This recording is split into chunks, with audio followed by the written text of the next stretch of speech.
नमस्कार मित्रों, कैसे हो? सब बढ़िया हो ना? चलो स्टार्ट करते हैं। Let us learn strength of material with Verma sir. दोस्तों, पिछले 2-3 दिनों में हम लोगों ने बहुत सारे प्रॉब्लम्स किए। उसमें देखिए, हम लोगों को थोड़ा क्लासिफिकेशन करना चाहिए। पहले दिन हम लोगों ने पॉइंट लोड का न्यूमेरिकल लिया था। दूसरे दिन हम लोगों ने पॉइंट लोड प्लस यूडीएल उसका कंबाइन करके लोड लिया था। ठीक है, आज हम कुछ नया सीखेंगे। कल हम लोगों ने देखिए मोमेंट्स का लिया था। ठीक है, कपल कपल था। उसमें हम लोगों ने लिया था कि कपल के लिए रिएक्शन निकालते समय डिस्टेंस नहीं लेना है, और जब हम बेंडिंग मोमेंट इक्वेशन लिखेंगे तब उसका डिस्टेंस लिख के रेज़ टू द पावर 0 लिखना है, और फिर बाकी की सभी चीज़ें सेम थी। तो सेम अभी आज हम लोग कुछ नई चीज़ें सीखेंगे। आज का जो ये प्रॉब्लम रहेगा, ये बेसिकली यूडीएल रिलेटेड ही है। यूडीएल रिलेटेड में हम लोगों को यहाँ पे हाफ यूडीएल रहेगा। मैं बताता हूँ एग्जैक्टली क्या है। तो ये देखिए, ये एक बीम है। ठीक है, हम लोग स्टेप बाय स्टेप जाएंगे। तो देखिए, आधा यूडीएल है। ठीक है, तो ये कुछ नया टाइप का प्रॉब्लम है। यहाँ पे थोड़ी सी प्रोसेस भी अलग रहेगी। Okay, how many span? 2, A to C, C to B। 2 span है। कितना लोड है? 2 लोड्स है।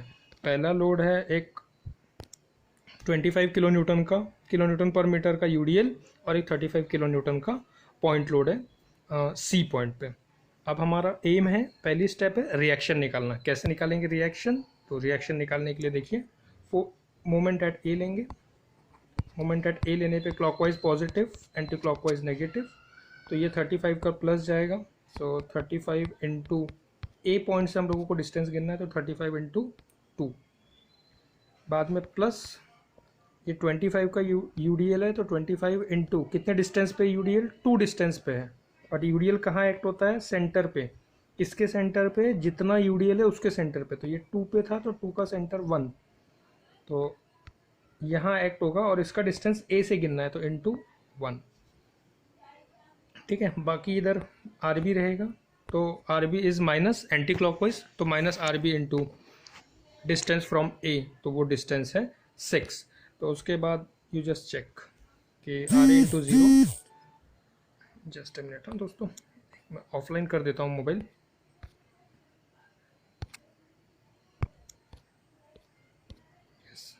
सो अब हम समेशन एफ वाई यूज़ करेंगे। जो फोर्सेस ऊपर जा रहे हैं वो प्लस, जो नीचे जा रहे हैं वो माइनस। तो आर ए जा रहा है ऊपर, यहाँ एक रिएक्शन आएगा, यहाँ एक रिएक्शन आएगा, इसका नाम आर ए है। ये है आर बी। तो आर ए जा रहा है ऊपर, प्लस आर बी जा रहा है ऊपर।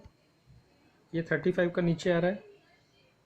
ठीक है, यूडीएल 25 इंटू ये 2 का है, तो 25 इंटू 2 नीचे आ रहा है, and at value is equals to 0। ऊपर आपको आरबी का वैल्यू 20 मिला, तो वो यहाँ पुट कर दीजिए, तो you will get R A value is equals to 65। तो पहला स्टेप होता है रिएक्शन निकालना। दूसरा, जैसे हम लोगों को पता है कि देयर आर 2 सेक्शन, तो यस, ये कुछ नया है। देखिए यहाँ मैंने क्या किया है, ये समझने की चीज़ है। How many section? 2 section, A to C and C to B.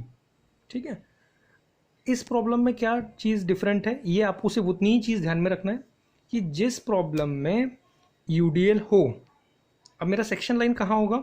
Section line C to B पे होगा, तो यहाँ मेरा सेक्शन लाइन है। ठीक है, जस्ट अब एक चीज़ ये हमेशा याद रखिए, और ये इंपॉर्टेंट पॉइंट है। अगर बीम में यूडीएल है इस बीम में यूडीएल हाँ है 25 किलो न्यूटन पर मीटर का, बट वो सेक्शन तक है क्या? नहीं। सेक्शन तक कहाँ है? सेक्शन यहाँ है, तो सेक्शन तक यूडीएल नहीं है। तो ऐसे प्रॉब्लमों में हमको यूडीएल को एक्सटेंड करना होता है, और जितना एक्सटेंड किया है उतना ही बैलेंस करना होता है, so that value will not get change. ठीक है, तो ये ऐसा आपको कब करना है? जिस प्रॉब्लम में बीम में यूडीएल हो, और यूडीएल होने के बाद वो सेक्शन लाइन तक ना हो, उस प्रॉब्लम्स में हम लोग इस प्रकार से एक्सटेंड और बैलेंस करते हैं। जस्ट एक मैं एग्जांपल दे देता हूँ, उससे समझ में आएगा आप लोगों को। अब देखिए, ये बीम को देखिए, ये मेरा बीम है, यहाँ मेरा पॉइंट लोड है, यहाँ मेरा यूडीएल है। ठीक है, अब मेरा सेक्शन कहाँ होगा? राइट साइड में, तो मेरा सेक्शन हो गया यहाँ। अब देखिए, बीम में यूडीएल है, सेक्शन तक है सेक्शन तक है, ये देखिए मेरे सेक्शन तक है। तो यहाँ बैलेंस करने की ज़रूरत है क्या? नहीं। ऐसे प्रॉब्लम्स में जहाँ पे सेक्शन तक नहीं होगा तो करने की ज़रूरत पड़ेगी। देखिए ये यहाँ पे एक है, ये एक मेरा लोड है और यहाँ मेरा एक बीम है। मेरा सेक्शन कहाँ आएगा? यहाँ। अब देखिए बीम में यूडीएल है, नहीं है, है ना यूडीएल, ये यूडीएल है। सेक्शन तक है क्या? नहीं है। तो इस केस में मैं क्या करूँगा, उस यूडीएल को बढ़ाना है, एक्सटेंड करना है और उतना ही नीचे से देना है सो डैट बैलेंस हो जाए। तो जितना ऊपर से लोड बढ़ाया है उतना नीचे से दे दिया है so that value will not get change. ठीक है, वैल्यू चेंज नहीं होगी। और ये चीज़ हमेशा याद रखना, रिएक्शन के बाद में करना है। ठीक है, क्योंकि आप रिएक्शन के अगर पहले कर देंगे तो आंसर वही आएगा, बट अननेसेसरी फोर्सेस बढ़ जाएंगे, नंबर ऑफ फोर्सेस बढ़ जाएंगे तो टाइम ज़्यादा लगेगा, बाकी कोई चीज़ नहीं है। तो रिएक्शन होने के बाद में आप इस प्रकार का बैलेंसिंग कीजिए। और ये बैलेंसिंग कब करना है? तो देखना है आपको बीम में यूडीएल है, अगर है तो सेक्शन तक है क्या? नहीं है तो उसे एक्सटेंड कर दीजिए पूरा। जितना आप एक्सटेंड करेंगे उतना नीचे से बैलेंस कर दीजिए। और मैग्नीट्यूड क्या रहेगा वो बीम का? जितना यूडीएल का है उतना ही उसका मैग्नीट्यूड होगा। तो ये जस्ट हम लोग जो देख रहे थे कि ये देखिए, ये जो बीम है आपका, इस बीम में हम लोगों ने क्या किया, एक्सटेंड कर दिया है। यहाँ तक ही हमारा यूडीएल था, लेकिन हमारा सेक्शन यहाँ होने की वजह से हमने क्या किया, उसे एक्सटेंड कर दिया। यहाँ तक भी एक्सटेंड किया तो भी चलेगा, लेकिन अब थ्रू आउट किया तो भी चलेगा, क्योंकि ये इस साइड का तो हम लोग निगलेक्ट ही कर देते हैं। तो जितना हम लोगों ने बढ़ाया उतना ही नीचे से बैलेंस कर दिया। देखिए इंटेंसिटी 25 ही है, तो value will not get change. तो इस प्रकार से ये चीज़, बस यही एक चीज़ नहीं है इस प्रॉब्लम में जो कि हम लोगों को सीखनी है। तो ये देखिए हमारा बीम हो जाएगा, यहाँ सेक्शन हो जाएगा। और let X be the section which is at a distance of small X distance पे हमारा डिस्टेंस है। दोस्तों आप लोगों ने अगर मेरा इससे पहले का वीडियो नहीं देखा होगा तो वो आपको पहले देखना होगा कि ये एक्स क्या होता है, ये सेक्शन क्यों ले रहे हैं हम लोग। तो इसके लिए देखिए मैंने ऊपर कार्ड पे ये लिंक आ जाएगा, यहाँ पे आप जाके ये लेक्चर को अटेंड करना है। सीरीज़ को पूरा अटेंड कीजिए, डे 1, डे 2, डे 3। उसके बाद आप लोगों को ये सब चीज़ें समझ में आएगी। और दोस्तों आपको ये वीडियो पसंद आ रहा होगा तो ज़रूर इसे लाइक कीजिए और अपने दोस्तों तक शेयर कीजिए। दोस्तों बहुत मेहनत से हम लोग इस लेक्चर को बनाते हैं और आप तक पहुंचाते हैं, और ये हम हर दिन बना रहे हैं। तो आपके दोस्तों को अगर आप शेयर करेंगे तो उससे आप लोगों को रेगुलर प्रैक्टिस हो जाएगी। एक दिन में आपको पढ़ाई करने की ज़रूरत नहीं पड़ेगी, और फिर जैसे जैसे आप प्रैक्टिस करेंगे तो स्ट्रेंथ ऑफ मटेरियल आपके लिए बहुत इजी हो जाएगा। स्ट्रक्चरल एनालिसिस सिविल वालों के लिए बहुत इजी हो जाएगा। तो दोस्तों चलिए हम लोग आगे बढ़ते हैं। तो इसके लिए हम लोगों को अब आगे क्या करना है, तो इसके लिए अब हम लोगों को बेंडिंग मोमेंट इक्वेशन लिखना है। तो ये देखिए हमारा बीम आ चुका है। अब इसके लिए नेक्स्ट स्टेप है हमारा bending moment equation. Bending moment equation कहाँ पे लिखना है, तो जिस पॉइंट पे एक्स है यहाँ से सारे डिस्टेंसेस हमको गिनना है। तो पहले आप लोग नंबर ऑफ फोर्सेस गिन लीजिए। तो पहला फोर्स है ये आर ए का 65 का, दूसरा फोर्स है हमारा 35 का, तीसरा फोर्स है ये पूरा यूडीएल, और चौथा फोर्स है ये भी एक यूडीएल। तो टोटल हमारे 4 फोर्सेज हैं। सभीयों का पहले डायरेक्शन एक करके देख लेते हैं। ये 65 का ऐसे जा रहा है तो it is moving clockwise, x की तरफ घुमाना है। 35 इज़ मूविंग एंटी क्लॉकवाइज, तो ये माइनस चला जाएगा। ये ऊपर का जो यूडीएल है वो ऊपर का यूडीएल भी नीचे की तरफ एक्ट होगा, तो ये एंटी क्लॉकवाइज हो जाएगा। और ये जो नीचे से ऊपर यूडीएल जा रहा है ये वाला यूडीएल इस प्रकार से मूव होगा, तो ये हो जाएगा क्लॉकवाइज। तो आर ए हमारा होगा क्लॉकवाइज, 35 का होगा एंटी क्लॉकवाइज। ऊपर का जो 25 किलो न्यूटन पर मीटर का थ्रू आउट पूरा जो यूडीएल है वो हो जाएगा एंटी क्लॉकवाइज। और नीचे से जो ऊपर जा रहा है वो इसी प्रकार से पॉइंट की तरफ घूमेगा। ध्यान रखिए दोस्तों, पॉइंट को फिक्स रखिए और फोर्सेस को घुमाइए फोर्स के पॉइंट की तरफ, तो you will get a direction. ठीक है, अब हम लोग इक्वेशन लिख लेते हैं। तो सभी का डिस्टेंस हम लोगों को एक्स पॉइंट से लिखना है। तो पहला हो जाएगा, देखिए यहाँ से लिखता हूँ मैं, are A into R A का डिस्टेंस एक्स पॉइंट से लिखिए। तो ये डिस्टेंस कितना है, तो ये डिस्टेंस हमारा है X, R A into X. दूसरा हमारा 35 का है, तो माइनस 35 इंटू कितना डिस्टेंस है हमारा, तो ये डिस्टेंस हमको लिखना है एक्स से लेके 35 तक का डिस्टेंस लेना है। एक्स से लेके अगर आप 35 तक का डिस्टेंस लेते हैं तो ये डिस्टेंस सिर्फ इतना होगा। और ये डिस्टेंस कैसे निकाल पाएंगे, तो ये पूरा डिस्टेंस एक्स था, एक्स में से अगर मैं इतना माइनस कर देता हूँ तो मुझे ये वाला डिस्टेंस मिल जाएगा। तो that is nothing but x minus to अगर मैं कर देता हूँ तो मुझे इस इधर का डिस्टेंस मिल चुका होगा। ठीक है दोस्तों, तो ये 2 फोर्सेस हो गए। नेक्स्ट अब मुझे लेना है यूडीएल। तो यूडीएल का देखिए, ऊपर का मैं यूडीएल लेता हूँ, ऊपर का यूडीएल नीचे जाएगा एंटी क्लॉकवाइज, तो -25 इंटू, देखिए कितने डिस्टेंस पे वो यूडीएल है, तो ये डिस्टेंस है टोटल एक्स, तो 25 into X into X by two. क्यों X by two? Because 25 into X पे वो एक्ट होगा, और यूडीएल कहाँ एक्ट होता है? सेंटर पे। बट किसके सेंटर पे? जितने डिस्टेंस पे वो यूडीएल है उतने डिस्टेंस पे। दोस्तों एक और चीज़, आप लोग कंफ्यूज ना हो जाइए कि ये 4 डिस्टेंस सर, इतना तो आपने 4 बताया है। नहीं दोस्तों, यहाँ हम लोगों ने आगे का एक्सटेंड कर दिया है, डिलीट कर दिया राइट साइड का, तो ये पूरा 4 यहाँ तक था, बी पॉइंट तक हम लोगों का 4 था। ठीक है, तो ध्यान रखिए ये हमारा एक्स डिस्टेंस है, तो हमारा जो यूडीएल है वो है 25 इंटू एक्स, और उसके डिस्टेंस के हाफ पे एक्ट होगा, तो डिस्टेंस का हाफ है एक्स बाई टू। नेक्स्ट दोस्तों हमारा डिस्टेंस बचा हुआ है, तो लास्ट हमारा फोर्स है, that force is nothing but your नीचे से जो यूडीएल है वो, तो नीचे से जो यूडीएल है उसका देखिए, नीचे से यूडीएल ऐसे जाएगा, तो इट्स अ प्लस। कितने का यूडीएल है वो? 25 का यूडीएल है। 25 का यूडीएल होने के बाद उसका डिस्टेंस देखिए कितने डिस्टेंस पे वो एक्ट हो रहा है, तो यूडीएल जो है सिर्फ इतने डिस्टेंस पे दोस्तों एक्ट हो रहा है, और इतना डिस्टेंस आप कैसे निकालेंगे? तो that distance is x minus two. Correct. 25 into कितने डिस्टेंस पे यूडीएल है? बस इतने डिस्टेंस पे यूडीएल है, और ये डिस्टेंस है x minus two. But UDL कहाँ एक्ट होगा? सेंटर पे एक्ट होगा। तो अगर यूडीएल सेंटर पे एक्ट होगा तो आपको उसका डिस्टेंस लिखना होगा, तो उसका डिस्टेंस आप कैसे लिखेंगे? तो इतने डिस्टेंस का हाफ, तो इतना डिस्टेंस है x minus two, x minus to रहेगा तो उसका हाफ कर दीजिए, तो x minus two divided by two अगर आप लोग करते हैं तो ये डिस्टेंस यहाँ आ जाएगा, क्योंकि यूडीएल जो है वो इसके सेंटर पे एक्ट होगा। तो दोस्तों इस, मुझे लगता है ये चीज़ आपको समझ में आ चुकी है। अब हम लोग देखिए, तो ये मेरा इक्वेशन आ जाएगा, E I D two Y by D X square is equals to R A into X minus 35 into X minus two minus 25 into X into X by two plus 25 X minus two by two. फिर से एक बार देख लेते हैं, ये distance है, तो R A से यहाँ तक का distance R A into X plus है वो 35 एंटी क्लॉकवाइज जा रहा है, सो माइनस 35 इंटू कितना डिस्टेंस? तो इतना डिस्टेंस, तो ये डिस्टेंस है एक्स माइनस टू। नेक्स्ट हम लोगों को लिए जाना है यूडीएल, तो यूडीएल हमारा कितने डिस्टेंस पे? 25 का लोड है, 25 इंटू डिस्टेंस, तो डिस्टेंस कितना है? तो ये पूरा डिस्टेंस हमारा x है, तो 25 इंटू एक्स, और अगर हमारा डिस्टेंस x है तो x डिस्टेंस का हाफ कितना होता है? तो इट्स x बाई टू, तो ये हो गया x बाई टू। नेक्स्ट अब हमारा फोर्स बचा है नीचे से जो ऊपर जा रहा है, तो कितने का यूडीएल है? 25 का यूडीएल है। कितने डिस्टेंस पे? इतना ही डिस्टेंस है। ये डिस्टेंस कैसे निकालेंगे आप? तो x माइनस टू पे निकालेंगे। नेक्स्ट उसका हाफ कर दीजिए, तो x minus two divided by two. अगर आप इस तरीके से करेंगे तो you will get an equation like this. समझा दोस्तों? ठीक है, ओके। चलिए फिर हम आगे बढ़ते हैं। इसको क्या करते हैं नेक्स्ट हम लोग, ये हमारा बेंडिंग मोमेंट इक्वेशन हो चुका है।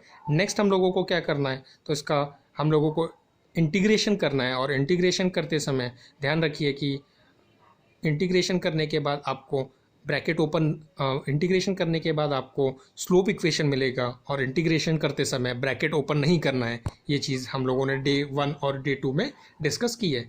तो आप देखिए x का इंटीग्रेशन क्या हो गया, तो x का इंटीग्रेशन हो गया x square by two. Integration किया तो c1 आता है, तो ये c1 आ गया। यहाँ पे आप देख सकते हैं कि पावर कितना था, 35 इंटू एक्स माइनस टू का, तो एक ही पावर था, एक पावर बढ़ा दिया, स्क्वायर डिवाइड बाई टू कर दिया, और ये 25 एक्स स्क्वायर हो चुका था ऊपर के स्टेप पे, तो एक्स स्क्वायर मतलब एक पावर फिर से आप बढ़ाइए, एक्स क्यूब बाई 3 हो जाएगा, 3, और ये जो डिनोमिनेटर का 2 है, 3 और ये 2 हो गया 6। सिमिलरली ये देखिए दोस्तों, 25 इंटू एक्स माइनस टू, ये होल स्क्वायर हो जाएगा, तो स्क्वायर का जब हम इंटीग्रेशन करेंगे तो क्यूब डिवाइडेड बाई 3, और 3 और ये नीचे का 2, डेट बिकम 6। इस प्रकार से हम लोगों का ये स्लोप का इक्वेशन आ गया है। इसी को अगर हम इंटीग्रेट कर देंगे तो you will get a deflection equation. तो ई आई वाई इज इक्वल्स टू, आप एक्स स्क्वायर का इंटीग्रेशन देखिए, एक्स क्यूब बाई 3 और ये 2 क्या हो जाएगा 6। नेक्स्ट C1 का integration C1 x plus C2, यहाँ पे देखिए पावर कितना है दोस्तों 2, तो 35 इंटू एक्स माइनस टू का क्यूब हो जाएगा, ये रेस टू है, क्यूब है, क्यूब डिवाइडेड बाई 3 टू ज़ा 6। सिमिलरली यहाँ पे दोस्तों x रेस टू 3 है, तो उसका इंटीग्रेशन हो जाएगा x raise to 4 divide by 4 6 ज़ा 24। सेम यहाँ पे हम लोगों का जो था वो x माइनस टू क्यूब है, तो क्यूब का रेस टू 4 डिवाइड बाई 4 6 ज़ा 24। तो ये हो गया हमारा दोस्तों स्लोप का, डिफ्लेक्शन का इक्वेशन। तो पहला इक्वेशन हमारा बेंडिंग मोमेंट है, नेक्स्ट हमारा स्लोप है, नेक्स्ट हमारा डिफ्लेक्शन का इक्वेशन है। उसके बाद हम लोग बाउंड्री कंडीशन यूज़ करेंगे जिससे हमको C1 C2 का वैल्यू मिल जाएगा। तो एट ए, ये हम लोगों ने लेक्चर 1 लेक्चर 2 में बहुत डिटेल में दोस्तों डिस्कस किया था, तो बस उसी पे हम लोगों को स्टिक रहना है। तो एट ए एक्स का वैल्यू कितना हो जाएगा, तो एट ए एक्स का वैल्यू हो जाएगा 0 और वाई का वैल्यू भी 0 हो जाएगा। अगर आप लोगों को याद नहीं आ रहा है तो जस्ट मैं एक बार बता देता हूँ। ये मेरा बीम है, ये बीम में यहाँ पे डिफ्लेक्शन कितना होगा, तो 0 होगा। यहाँ पे डिफ्लेक्शन कितना होगा, 0 होगा। क्यों डिफ्लेक्शन 0 होगा, बिकॉज ये सपोर्ट है, तो सपोर्ट पे डिफ्लेक्शन नहीं हो सकता, इसीलिए यहाँ पे डिफ्लेक्शन 0 होगा। और deflection is represented by Y, small Y, ठीक है। और एट दिस पॉइंट एक्स का वैल्यू कितना हो जाएगा, 0। एट बी पॉइंट एक्स का वैल्यू कितना हो जाएगा, 6। तो at A X equals to 0, Y is equal to 0, put in deflection equation. तो ये इक्वेशन जो है ये मेरा डिफ्लेक्शन इक्वेशन है। इस इक्वेशन में मैं क्या करूँगा, मेरा वैल्यू पुट कर दूंगा तो मुझे वैल्यू मिल जाएगा। देखिए y की जगह मैंने 0 पुट कर दिया, यहाँ पे x की जगह 0 पुट कर दीजिए, यहाँ x की जगह 0 पुट कर दीजिए, यहाँ x की जगह 0 0 और 0, तो आपको इस प्रकार का इक्वेशन मिल जाएगा। तो ये टर्म तो आप देखिए 0 हो चुकी है, ये भी 0 हो चुकी है, C2 रहेगा 0 - 2। तो मैंने डे 1 डे 2 डे 3 को भी बताया हुआ है कि जब भी ब्रैकेट अगर नेगेटिव हो जाता है उन टर्म्स को हम लोग नेगलेक्ट करते हैं। और यहाँ पे हमारा 0 - 2 इज़ -2, और हमारा ध्यान में रखिए कि नेगेटिव हो जाता है तो उस ब्रैकेट को नेगलेक्ट करना है हम लोगों को दोस्तों। तो 0 - 2 इज़ -2, नेगलेक्ट दैट ब्रैकेट, तो ये टर्म पूरा नेगलेक्ट हो गया। यहाँ 0 डाला है तो ये 0 हो चुका है। यहाँ देखिए 0 - 2, अब कुछ बच्चे बोलेंगे कि सर 0 - 2 रेज़ टू 4 है, तो रेज़ टू 4 मतलब सर -2 का रेज़ टू 4 किया तो इट बिकम +16। तो दोस्तों इस प्रकार से नहीं करना है, हमेशा आप लोगों को ध्यान में रखना है कि what is x - 2, x - 2 is a distance. अगर डिस्टेंस अगर हम लोगों का नेगेटिव हो जाता है तो डिस्टेंस कभी नेगेटिव होता है क्या, नहीं होता। इसीलिए हम लोगों को ये ब्रैकेट भी नेगलेक्ट करना है, पावर को नहीं देखना है, सिर्फ ब्रैकेट को एज इट इज़ हम लोगों को चेक करना है कि वो नेगेटिव तो नहीं हो रहा है, तो ही हम लोगों को वो चीज़ देखना है, लेना है। तो इसके बाद ये देखिए हम लोगों का यहाँ से हमको डायरेक्ट वैल्यू मिल जाएगा C2 का। तो C2 का ऑलमोस्ट अभी तक तो वैल्यू 0 आया हुआ है। सेकंड हम लोग बाउंड्री कंडीशन अप्लाई कर देते हैं। तो सेकंड बाउंड्री कंडीशन जब आप लोग अप्लाई करेंगे तो सेकंड बाउंड्री कंडीशन रहेगा एट बी, ठीक है। तो देखिए क्या हो जाएगा, at B x equals to 6, y equal to 0। तो मैं स्लोप इक्वेशन में देखिए 6 पुट कर दूंगा, जहाँ जहाँ पे x है वहाँ 6, यहाँ 6, ठीक है, यहाँ 6, यहाँ 6, यहाँ 6, यहाँ पे 6 6 और 6, x की जगह रिप्लेस कर दूंगा 6 से, तो मुझे देखिए इस प्रकार का मिल जाएगा। ये एक नंबर हो जाएगा, ये 6C1 हो जाएगा। ये 6 - 2 अब चेक कीजिए, 6 - 2 + 4 तो कंसिडर करेंगे हम लोग, ये 6 हम लोग कंसिडर कर लेंगे, 6 - 2 + 4 तो हम लोग कंसिडर करेंगे। तो जब नेगेटिव होगा तो वो टर्म को नेगलेक्ट करना है। टर्म मीन्स इतना पूरों को नेगलेक्ट कर देना है, इतने पूरों को नेगलेक्ट कर देना है, अगर इतना पूरों को नेगलेक्ट कर देना है, इसे बोलेंगे हम लोग टर्म। तो उसके बाद फिर हम लोग अब देखिए इसको स्टेप बाय स्टेप सॉल्व करते हैं। तो कुछ इस प्रकार से मिलेगा, सभी का एक हम लोगों ने सॉल्व किया हुआ है, आप लोग भी सॉल्व कर देखिए इसको सॉल्व करेंगे तो ये मिल जाएगा। ये 6C1 हो गया, इसका ये हो चुका है, इसका आंसर ये है, इसका आंसर ये है। और फिर अगर आप सभी लोगों को, सभी कांस्टेंट को देखिए 1 2 3 4, ये चारों को एक जगह जमा करेंगे और लेफ्ट साइड में लेके जाएंगे तो you will get a value of 6C1। Divide by 6 करेंगे दोस्तों तो आपको C1 का वैल्यू मिल जाएगा। तो यही हम लोग बाउंड्री कंडीशन यूज़ करके क्या करते हैं, C1 और C2 का वैल्यू निकालते हैं। तो दोस्तों अभी ये जो हम लोग न्यूमेरिकल कर रहे हैं इसमें हम लोग, ये किस प्रकार का न्यूमेरिकल है, तो इस प्रकार का न्यूमेरिकल है जहाँ पे हम लोग का देखना है कि बीम में यूडीएल है क्या।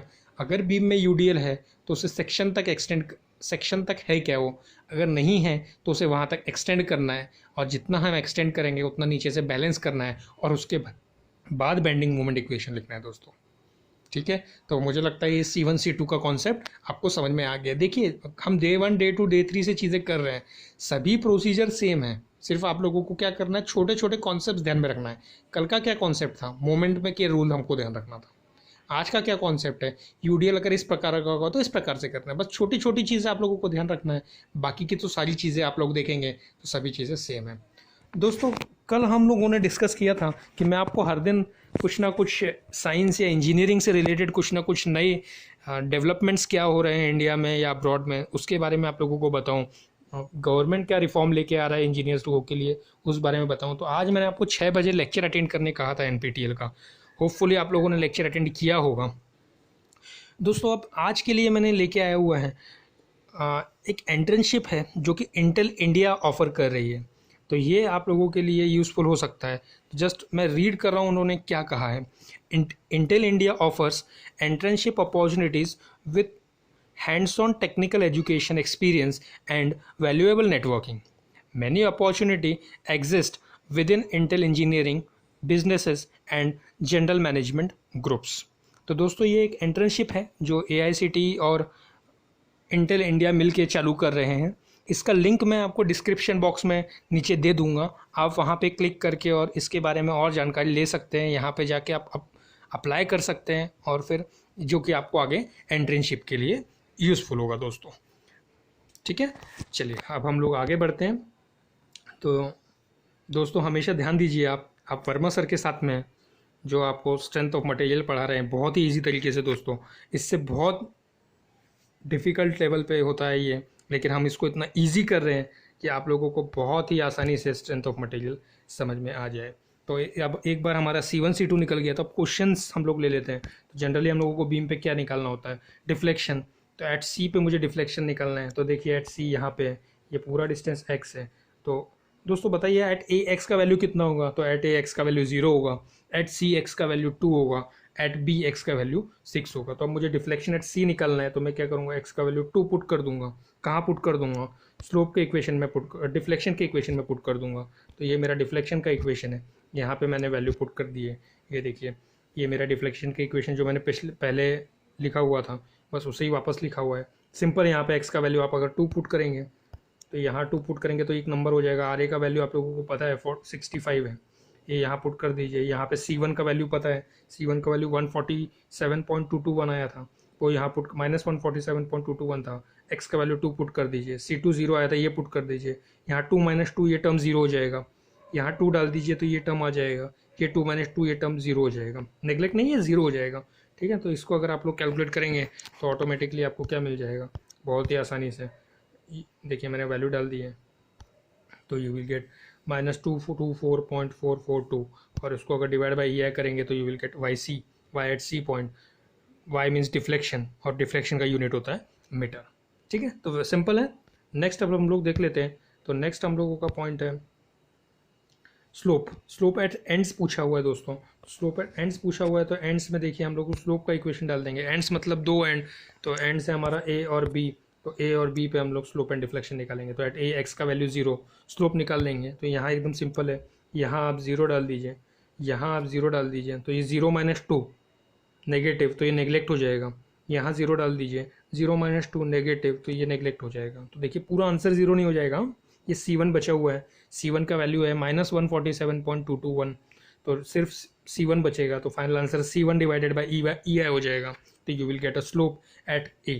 सिमिलरली आप स्लोप एट B भी निकाल सकेंगे। स्लोप एट B के लिए देखिए मैंने स्लोप का इक्वेशन लिया एट B, x का वैल्यू 6 है और फिर से आप क्या करेंगे, यहाँ 6 पुट कर देंगे। तो अगर आप यहाँ 6 पुट कर देंगे, RA का वैल्यू आपको पता है, यहाँ 6 - 2 4 प्लस हो जाएगा, कंसिडर करना है वो टर्म को। यहाँ 6 पुट कर दीजिए, यहाँ 6 पुट कर दीजिए, तो you will get a value of slope eight B point. तो दोस्तों जिस पॉइंट पे आपको स्लोप निकालना है, अगर C पॉइंट पे निकालना है तो x का वैल्यू 1 पुट कर दीजिए, स्लोप के इक्वेशन में स्लोप का वैल्यू मिल जाएगा। आपको जिस पॉइंट पे स्लोप का निकालना है तो उसका x का वैल्यू स्लोप के इक्वेशन में डालिए।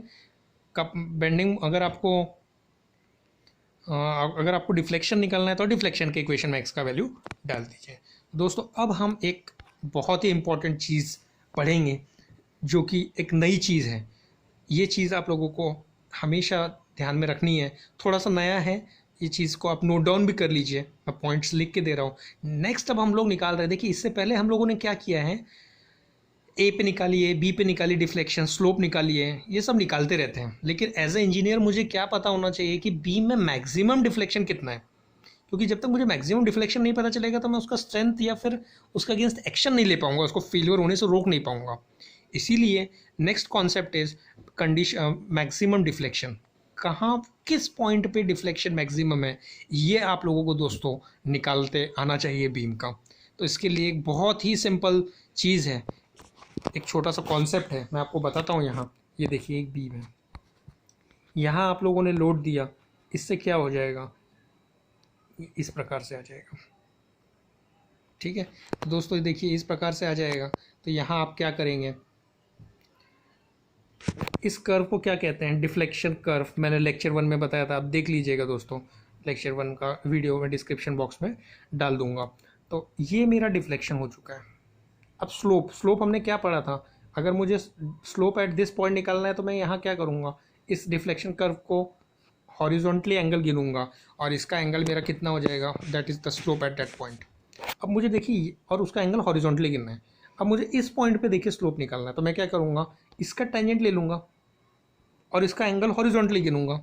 स्लोप का मतलब क्या है, स्लोप का मतलब है, एक मिनट ना मैं आपको बताता हूँ व्हाट इज स्लोप। अगर मुझे इस पॉइंट पे स्लोप चाहिए तो मैं क्या करूँगा, इस ये जो डिफ्लेक्शन कर्व था यहाँ पे टेंजेंट लाइन ड्रॉ करूँगा, उसको हॉरिजॉन्टली एंगल गिनूंगा। ठीक है, तो डिफ्लेक्शन स्लोप का मीनिंग ही है एंगल गिनना हॉरिजॉन्टल लाइन से। बट अगर मैं ये पॉइंट लूँगा, इस पॉइंट में क्या हो रहा है, इस पॉइंट में मेरा मैक्सिमम डिफ्लेक्शन एक्ट हो रहा है। तो मैक्सिमम डिफ्लेक्शन में हम लोग क्या करते हैं, मैक्सिमम डिफ्लेक्शन यहाँ पे एक्ट हो रहा है। अब इसका गिनिए आप, इससे टेंजेंट लाइन ड्रॉ कीजिए, तो इसका टेंजेंट लाइन मेरा इसी प्रकार से होगा और इसका अगर टेंजेंट इसी प्रकार से होगा। अब इसका हॉरिजॉन्टल से एंगल गिनिए, तो आपको दिख रहा होगा ये जीरो ही है। तो जीरो है मीन्स जिस पॉइंट पे डिफ्लेक्शन मैक्सिमम होगा उस पॉइंट पे स्लोप कितना होता है, जीरो होता है। तो बस इसी कॉन्सेप्ट को आप मैथमेटिकली लिख लीजिए और आपको पोजीशन निकालना है कि भाई यहाँ पे डिफ्लेक्शन जीरो है क्या, यहाँ स्लोप जीरो, सॉरी स्लोप, यहाँ स्लोप जीरो है क्या, यहाँ स्लोप जीरो है क्या, यहाँ स्लोप जीरो है क्या, आपको ऐसे वैल्यू निकालनी होगी। तो आप लोगों को बहुत ही सिंपल है दोस्तों, बस एक कॉन्सेप्ट ध्यान में रखना है कि the point eight which slope is zero, आप लिख लीजिए अगर आपको चाहिए तो, the point eight which slope is zero, at that point deflection is maximum. दोस्तों एक और चीज़ मैं आप लोगों से डिस्कस करना चाहता हूँ, जब भी आप लोग मेरा लेक्चर सुन रहे हैं ये चीज़ आप लिखते रहिए नोटबुक में, हाँ, सिर्फ वीडियोस में ध्यान में ना रखिए, इसके आप नोट्स बनाते जाइए। जो प्रॉब्लम हम ले रहे हैं आप यहाँ सुनने के बाद घर पे खुद वो प्रॉब्लम प्रैक्टिस कीजिए और उसका आंसर लाने की कोशिश कीजिए दोस्तों, तब चीज़ें बढ़ेगी। देख देख के तो बहुत चीज़ें सिंपल लगेगी, बुक में भी आप देख सकते हैं, लेकिन इस प्रकार से आपको नहीं करना है। हर दिन आपको एक सेपरेट नोटबुक मेंटेन करना है जहाँ आप लोग क्लास वर्क होमवर्क करें। क्लास वर्क में जो चीज़ मैंने आपको बताई है आप वो सेम प्रॉब्लम लीजिए, खुद सॉल्व करके देखिए, आंसर्स मैच होते हैं क्या, नहीं होते तो फिर से वीडियोस में जाइए, वीडियोस को देखिए एक बार और फिर से सॉल्व कीजिए। और होमवर्क के लिए सेपरेट आप मुझे कमेंट चैट बॉक्स में आप कमेंट डाल सकते हैं, आपके आंसर्स डालिए, मैं वहाँ आपको रिप्लाई करूँगा और उस प्रकार से आपको पढ़ाई भी रेगुलरली करनी है। देख के कुछ नहीं होगा दोस्तों, देख के तो चीज़ें बहुत ही आसान है, चंद्रमा भी हमें बहुत पास में नज़र आ रहा है, तो ऐसे नहीं कर सकते हम लोग, वहाँ जाना इज़ द चैलेंज। ठीक है, ओके, तो चलिए अब हम लोग को वही जो हम लोग डिस्कस कर रहे थे, तो अब हम लोगों को निकालना है मैक्सिमम डिफ्लेक्शन। तो उसके लिए हम लोगों ने एक नोट लिख लिया है, तो उसके लिए देखिए the point where slope is zero at that point the deflection is maximum. तो मुझे पॉइंट निकालना है, पॉइंट मीन्स मुझे पोजीशन निकालना है, पोजीशन मतलब एक्स का वैल्यू निकालना है जहाँ पे स्लोप जीरो होगा। तो स्लोप का मैं क्या करूँगा, देखिए सिंपल, स्लोप का इक्वेशन ले लीजिए, ये स्लोप का इक्वेशन मुझे पता था जो मैंने पिछला निकाला हुआ था। ठीक है, इसको अब मैं क्या करूँगा, बहुत ही सिंपल तरीके से यहाँ पे स्लोप की वैल्यू जीरो डाल दूंगा। तो ये देखें, what do you mean by slope, slope means D Y by D X, उसको वैल्यू मैंने जीरो डाल दिया, तो जीरो इज इक्वल्स टू, अब उसके बाद देखिए मैंने आर ए का वैल्यू डाल दिया 65, तो आर ए का वैल्यू ये आ गया 65। ठीक है, ये देखिए 1/2 को मैंने क्या किया है 0.5 लिख दिया। ठीक है, अब मैं डिनोमिनेटर को एलिमिनेट कर रहा हूँ, तो बहुत ईजिली मैं मेरा इक्वेशन तैयार हो जाएगा। X square as it is रख दीजिए, C1 का वैल्यू 147 था, यहाँ मैंने डाल दिया है 35 डिवाइड बाई 2 इज 17.5, ये x माइनस 2 होल स्क्वायर है, वो स्क्वायर है। ठीक है बच्चों, माइनस ये 25 डिवाइड बाई 6 अगर आप करेंगे तो you will get a 4.16 X cube हो जाएगा, और ये फिर से 25 divide by 6 is 4.16 x minus 2, ये क्यूब है। ठीक है, तो अभी हम लोगों ने क्या किया, स्टेप में डिनोमिनेटर गायब कर दिया है। डिनोमिनेटर एलिमिनेट करने के बाद अब हम लोग आगे बढ़ेंगे, इसको सॉल्व कर डालेंगे। तो किस प्रकार से सॉल्व किया है जस्ट आप लोग देख सकते हैं। तो जस्ट आप लोगों को दो फॉर्मूले दोस्तों याद होना चाहिए, वो मैं यहाँ पे आपको लिख के एक बार बता देता हूँ ताकि आप लोगों को ईजी हो। एक सेकंड में आप लोगों को ये दो फॉर्मूले अगर आप लिखना चाहें तो लिख लें। a minus B whole square is equal to A square minus 2ab plus B square. ये एक फॉर्मूला है जो कि आप लोग याद रखना है। यहाँ पे लगेगा आपको, कहाँ लगेगा तो ये देखिए x माइनस 2 होल स्क्वायर है, यहाँ पे आपको लगेगा।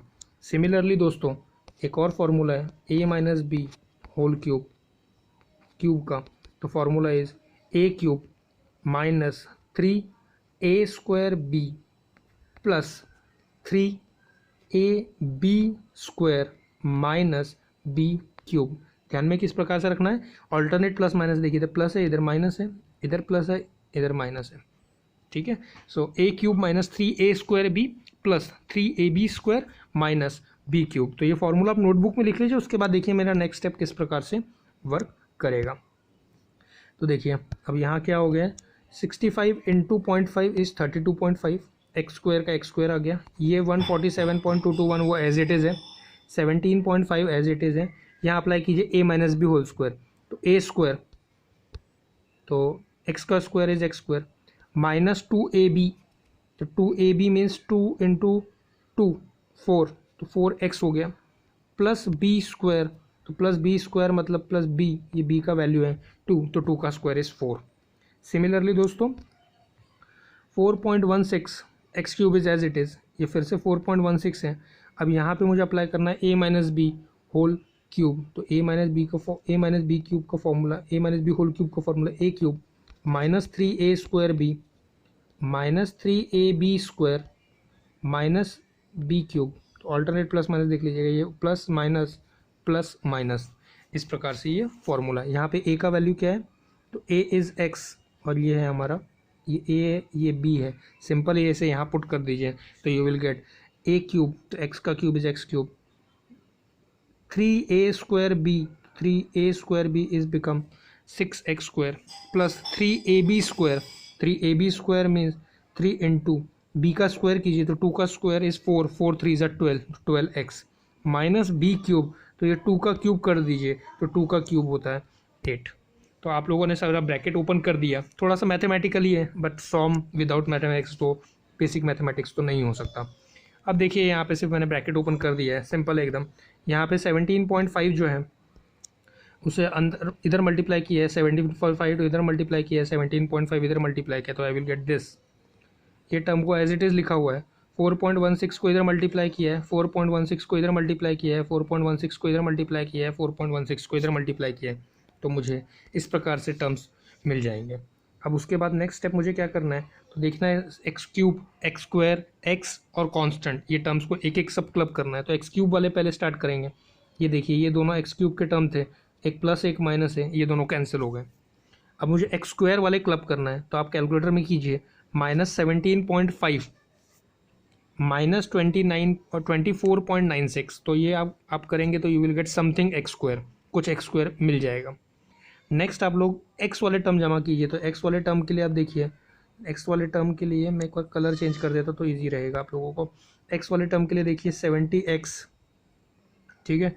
उसके बाद आप लोगों का एक्स वाला टर्म ये है, तो ये दो चीज़ें अगर आप लोग ले लेते हैं तो अगर प्लस 70 प्लस 59.56 इतना अगर आप दोनों को ऐड करेंगे तो you will get something x.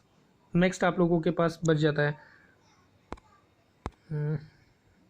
ये ले लीजिए कांस्टेंट ले लीजिए, ये एक कांस्टेंट है, ठीक है, माइनस 147 पॉइंट, दोस्तों एक्स स्क्वायर के लिए थोड़ा सा गलत हो गया, एक्स स्क्वायर में ये भी ले लीजिए, ये 32.5 ये माइनस 17.5 ले लीजिए।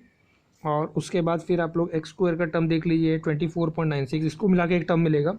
सिमिलरली एक्स का वाला दो टर्म है हमारे पास, और नेक्स्ट कांस्टेंट है माइनस 147.221 माइनस 70, ये देखिए किधर एक है कांस्टेंट हमारा बचा हुआ है माइनस 33.28। तो ये जब आप इन सबको अगर सेपरेट आप लिखेंगे तो you will get a equation like this. देखिए minus 9.996 X square plus 129.52 X minus 250.501 is equals to 0। अब ये क्वाड्रेटिक इक्वेशन हो चुका है, आप लोगों को कैलकुलेटर में जाके सॉल्व करना है क्वाड्रेटिक इक्वेशन, और ये क्वाड्रेटिक इक्वेशन जब आप सॉल्व कर लेंगे तो उसके बाद आपको एक्स का दो वैल्यू मिल जाएगा। तो x का जैसे अगर आप लोगों को कैलकुलेटर में सॉल्व करते नहीं आता है तो मैं आपको एक वीडियो पोस्ट कर दूंगा, वो वीडियो आप देख लीजिएगा और उस प्रकार से आप लोग कैलकुलेटर में पुट कर सकते हैं कैलकुलेटर, ठीक है। सो इसके लिए आप लोगों को सिर्फ एक चीज़ और ध्यान रखनी है कि इसको पहले ये जो माइनस का टर्म है इससे पहले एक साइड में ले जाइए, ठीक है, बिकॉज एक्स ये माइनस में नहीं चलेंगे, ये जो पहला टर्म होता है वो ऑलवेज पॉजिटिव चाहिए, तो उसे एक सभी शिफ्ट किया है तो इसको इधर शिफ्ट किया है, इसको इधर शिफ्ट किया है, इसको इधर शिफ्ट किया तो साइन चेंज हो गया। एक बार साइन चेंज हो गया तो आप जब सॉल्व करेंगे तो आपको 2x का वैल्यू मिलेगा क्योंकि क्वाड्रेटिक इक्वेशन है, तो you will get x is equals to 10.64 and x is equal to 2.6। तो दो जगह यहाँ पे स्लोप आपका 0 रहेगा, 2.36, तो आप गिनिए यहाँ से यहाँ तक 2 है, 2.36 मतलब इधर कहाँ तो आएगा। नेक्स्ट इज 10.64, तो आप देखिए मैक्सिमम बीम का लेंथ ही 6 मीटर है, तो अगर बीम का लेंथ 6 मीटर रहेगा तो फिर ये जो x का वैल्यू 10.64 है इससे आप नेग्लेक्ट कर दीजिए, इसे नहीं ले सकते क्योंकि मैक्सिमम बीम का लेंथ 6 मीटर है, तो हमारा आंसर इज 2.36। बस यही वैल्यू को आप क्या करेंगे, दिस इज़ द पॉइंट, मतलब x का जहाँ पे 2.36 है वो पॉइंट है जहाँ पे आपका डिफ्लेक्शन मैक्सिमम रहेगा, तो इस पॉइंट पे आपका डिफ्लेक्शन मैक्सिमम है। ये वैल्यू आया है कि पोजीशन आया है कि कहाँ डिफ्लेक्शन मैक्सिमम है, बट उसका वैल्यू कितना है वो आपको निकालना है।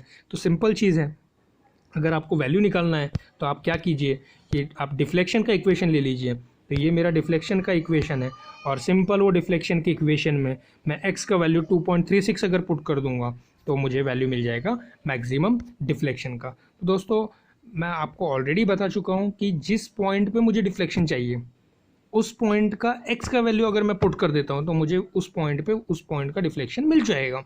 तो यहाँ मेरा क्वेश्चन था कि मैक्सिमम डिफ्लेक्शन निकालिए, तो मुझे पता है कि जहाँ स्लोप 0 होता है वहाँ डिफ्लेक्शन मैक्सिमम होता है, और फिर मैंने स्लोप 0 करके x का वैल्यू निकाला, x का वैल्यू 2.36 आया, उस पॉइंट पे स्लोप 0 है, मीन्स उस पॉइंट पे डिफ्लेक्शन मैक्सिमम है, बट वो वैल्यू कितना मैक्सिमम है तो उस वैल्यू को x का वैल्यू को मैंने डिफ्लेक्शन के इक्वेशन में पुट कर दिया, तो I will get a value of deflection which is nothing but a maximum. तो यहाँ पे आप RA का वैल्यू पता है आपको, C1 का वैल्यू पता है, x का वैल्यू आप 2.36 पुट करेंगे, यहाँ पे 2.36, यहाँ पे 2.36, यहाँ पे 2.36, तो पूरा एक नंबर हो जाएगा, that number divide by EI, that is the value of slope deflection, maximum deflection of the beam. तो दोस्तों देखिए आज हम लोगों ने बहुत इंपॉर्टेंट चीज़ की है, एक बार में अगर लेक्चर आपको समझ में नहीं आ रहा है तो आप 2 बार देख लीजिए, ठीक है, लेकिन ये न्यूमेरिकल समझना आपको बहुत ज़रूरी है, आगे आपको इसी प्रकार से लगेगा। अगर आप ये न्यूमेरिकल समझ लेते हैं और पिछले 3 लेक्चर्स अगर आप लोगों ने समझ लिया है तो आप समझ लीजिए कि मैक्सिमम आपने स्लोप एंड डिफ्लेक्शन का काम कर लिया है, अब हमको सिर्फ कॉम्प्लिकेटेड न्यूमेरिकल्स ही करना बचा हुआ है। सो अब आज के लिए इतना काफ़ी है, अब हम लोग थोड़ा होमवर्क पे चले जाएंगे। दोस्तों आप लोग होमवर्क करिए, तो आज का होमवर्क है simply supported beam of length 8 metre, 8 metre का लेंथ का बीम है which carries a concentrated load, concentrated load मतलब पॉइंट लोड होता है एक सेंटर पे, और UDL एक 20 किलो न्यूटन पर मीटर पे। तो मैं एक बता देता हूँ अगर आपको चाहिए तो, ये मेरा बीम है, बीम के सेंटर में एक 27 किलो न्यूटन का लोड है और एक UDL है 20 किलो न्यूटन पर मीटर का लेफ़्ट हाफ स्पैन पे, तो लेफ़्ट हाफ स्पैन मतलब इतना। तो देखिए आप इसमें भी आपका सेक्शन यहाँ हो जाएगा, और सिंस UDL सेक्शन तक नहीं है तो आपको एक्सटेंड करना होगा, एक्सटेंड करने के बाद आपको उसको बैलेंस करके और वैल्यू निकालना होगा, तो आप लोग ये प्रैक्टिस कीजिएगा। Points to remember, for half UDL अगर वो टिल नॉट सेक्शन तक नहीं है तो extend and balance it. Second है maximum deflection occur at a point where slope is 0। तो ये आज हम लोगों ने सीखा है दोस्तों, मुझे उम्मीद है कि आप लोगों को समझ चुके होंगे, और अब मैं अपना लेक्चर आज का ठीक है रखता हूँ। और ये देखिए मेरा कैसा लग रहा है आपको लेक्चर सुन के, तो ये है गुड। तो आप इस प्रकार से मेरे लेक्चर को आप शेयर कीजिए अपने दोस्तों तक, हर एक दोस्तों तक पहुँचने दीजिए जिसे सॉम पढ़ना है और स्ट्रक्चरल एनालिसिस पढ़ना है। दोस्तों मेरी वीडियो को ज़रूर लाइक कीजिए, वो लाइक आपको मुझे मोटिवेट करते हैं, साथ ही साथ आप लोग मुझे फॉलो भी कर सकते हैं। तो मेरा यूट्यूब चैनल सब्सक्राइब ज़रूर कीजिए दोस्तों, सभी दोस्तों को बताइए कि इस सेशन को ज्वाइन करने के बाद आप लोग सब्सक्राइब कीजिए यूट्यूब पे जाके, और बेल आइकॉन ज़रूर दबाइए, और बेल आइकॉन में जब आप प्रेस करेंगे तो ऑल का ऑप्शन दबाइए। जैसे ही मैं रात को 10 बजे वीडियो अपलोड करूँगा तो वो वीडियो आप लोगों तक पहुँच जाएगा, और फिर आप लोग वहाँ तक बहुत ईजीली पहुँच पाएंगे, देख पाएंगे। आप मुझे फेसबुक पे भी आप फॉलो कर सकते हैं, टेलीग्राम और ट्विटर पे भी मैं अवेलेबल हूँ। आप यहाँ पे पोस्ट हो सकते हैं, यहाँ मुझे ऐड कर सकते हैं, ज्वाइन हो सकते हैं मेरे साथ, और मैं डेली लाइफ में क्या कैसे सॉन्ग को और इजी कैसे बनाता हूँ ये देखिए। अब दोस्तों इतना हम लोगों ने आज के लिए किया है, इतना काफ़ी है। कल मैं एक और चीज़ लेके आऊँगा। दोस्तों मैं एक और चीज़ बताना चाहता हूँ कि मैं M3 का भी लेक्चर आप लोगों के लिए स्टार्ट कर रहा हूँ। तो इस सैटरडे से मैं M3 का लेक्चर तैयार करूँगा। तो आप अपने दोस्तों को बताइए कि हमारे चैनल सब्सक्राइब कर लीजिए, ताकि आप उन लोगों को आसानी से M3 से भी रिलेटेड पहुंच जाएगा। और ये सभी ब्रांचेस के लिए रहेगा M3, मैकेनिकल हो, सिविल हो, इलेक्ट्रॉनिक्स हो, इलेक्ट्रिकल हो, सभी लोगों के लिए हम लोग वेक्टर चैप्टर से स्टार्ट करने वाले हैं। तो आप लोग प्लीज़ इसे पहुंचाइए अपने दोस्तों तक, और इस चैनल को सब्सक्राइब कीजिए। चलिए आज के लिए काफ़ी है, चलो फिर जय हिंद, जय महाराष्ट्र।